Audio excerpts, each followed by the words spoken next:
Assalamualaikum warahmatullahi wabarakatuh. Selamat pagi, halo semuanya. Anak-anak kelas 2A yang cantik-cantik dan ganteng-ganteng. Semangat selalu. Kita awali dengan Bismillahirrahmanirrahim. Iklan dulu.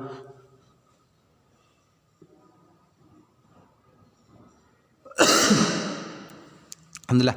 Oke, kita saat ini mau membahas tugas yang kemarin. Ayo. Tapi ada yang belum mengumpulkan tugasnya yang kemarin ya, hari Senin. Sebagian belum mengumpulkan. Yuk gimana itu yang belum? Nah ya, kita bahas yang halaman 8 dulu ya, yang buku BSE yang warnanya oranye. Tugasku sehari-hari tema 3 halaman 8. Oke, kita akan membandingkan, dilihat itu gambarnya. Uang berapa itu yang sebelah kiri? Kita ada uang 500 dibandingkan dengan 200, maka kata yang tepat di tengah-tengah itu adalah lebih besar. Ya, 500 rupiah lebih besar dari 200 rupiah. Terus di bawahnya ditulisi, jadi 500 rupiah lebih besar dari 200 rupiah. Oke, gitu ya. Terus bawahnya itu ada berapa itu? Rp 100,00 lebih kecil Rp 1.000,00. 100 rupiah lebih kecil dari 1000 rupiah. Oke, begitu ya. Kemudian yang nomor 9, ya halaman 9, nomor 1 diurutkan ya. Perintahnya mengurutkan dari yang mulai terkecil dulu. Nah, yang nilainya kecil dulu kita lihat ya. Berarti itu ada 100, kemudian 200, terakhir 500. Kemudian yang nomor 2 ya.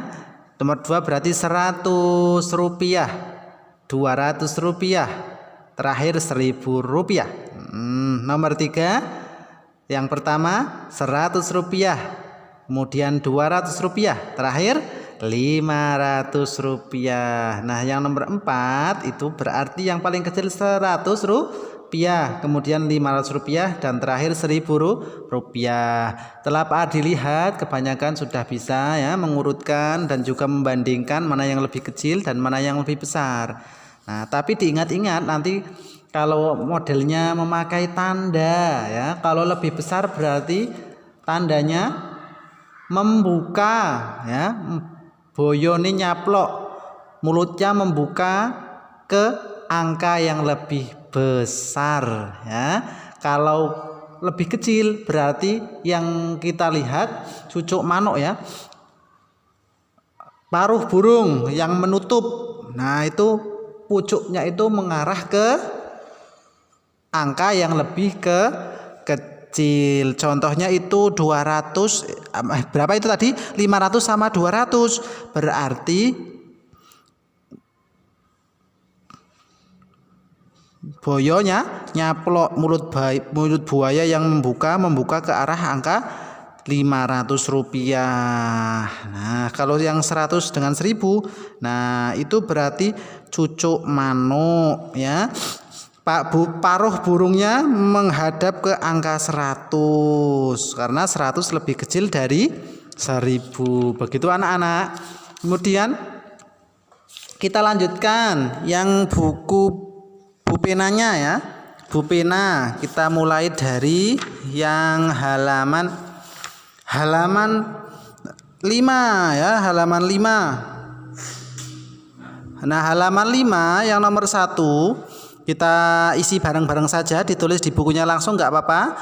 Tulislah nilai masing-masing uang logam berikut. Itu ada uang berapa itu, coba ditulis. Tulisannya berarti kalau ditulis berarti pakai angka ya.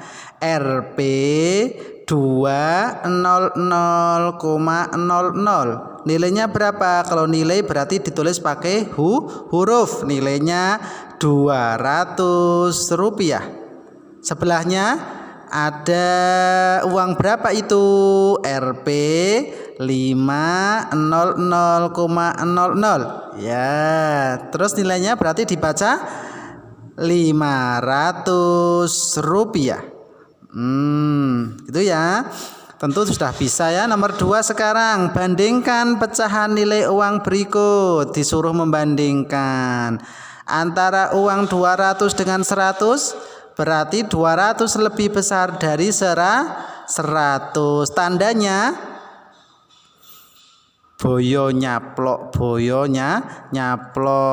mulutnya membuka. Kalau 100 dengan 500 berarti 100 lebih kecil dari 500. Tandanya paruh burung, cucuk manuk. Nah, yang selanjutnya 100 sama 1000 berarti 100 lebih kecil dari 1000. Tandanya apa tandanya? Tandanya cucuk manuk, paruh burung yang menutup.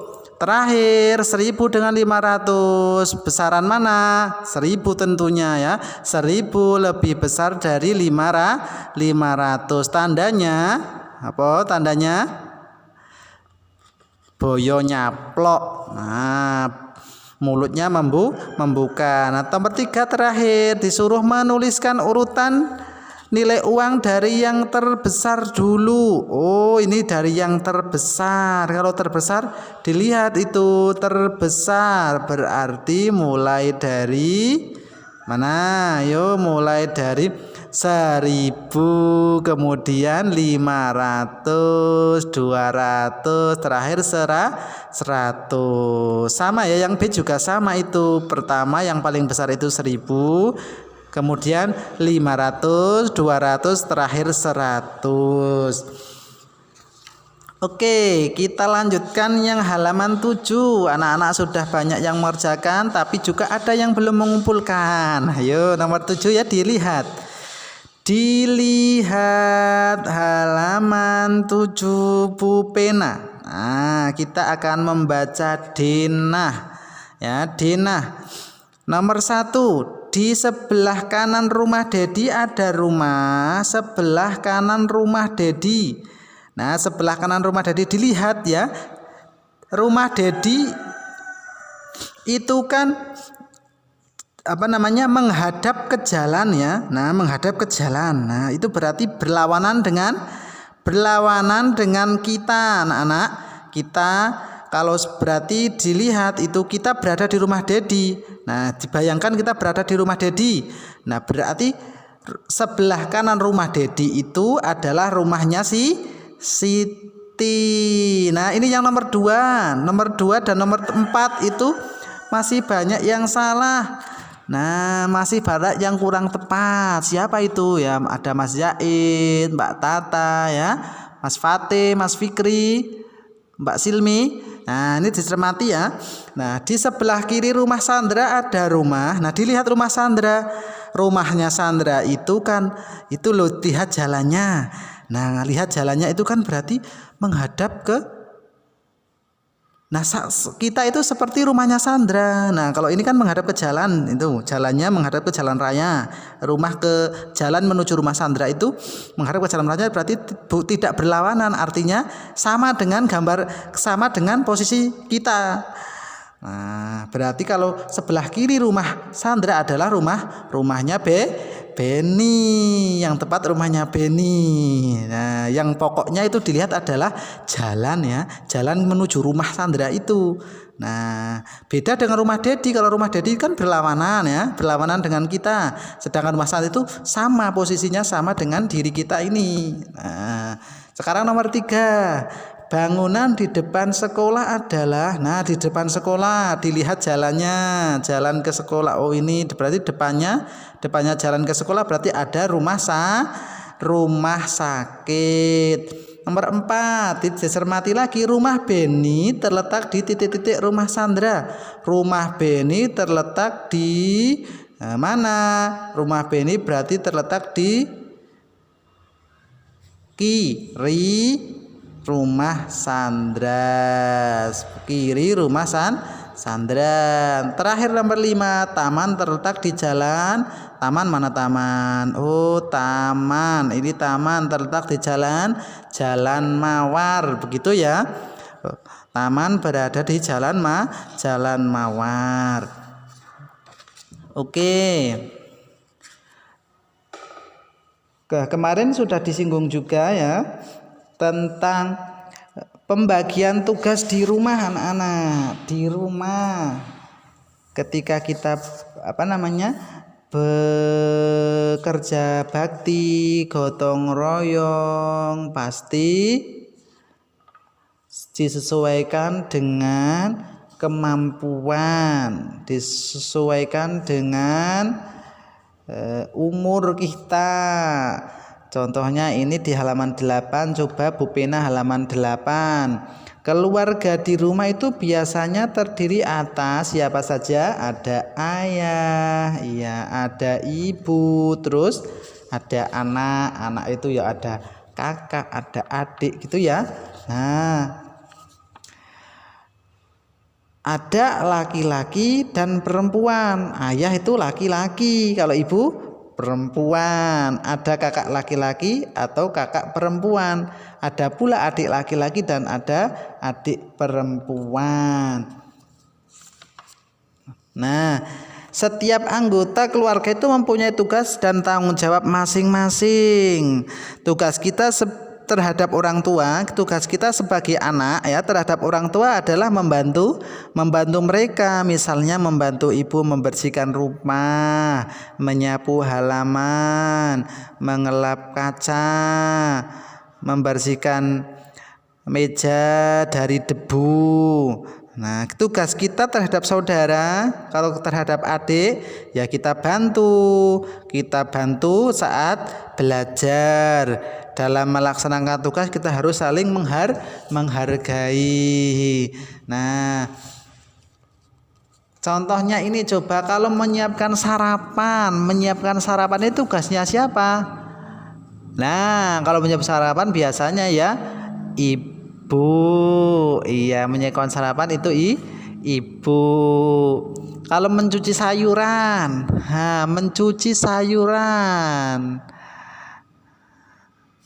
mencuci sayuran ya kakak perempuan bisa. Kalau mencuci sepeda motor,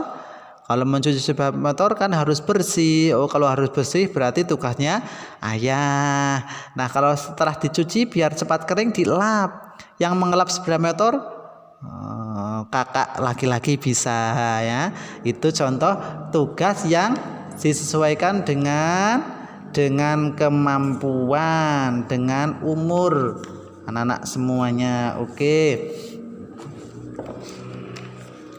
Nah, tadi kita sudah menemukan kosakata. Apa itu kosakata? Itu adalah kata ya.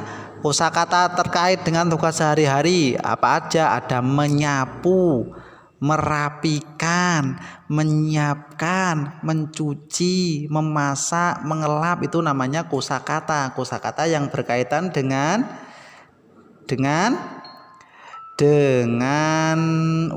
kemampuan, dengan tugas sehari-hari ya.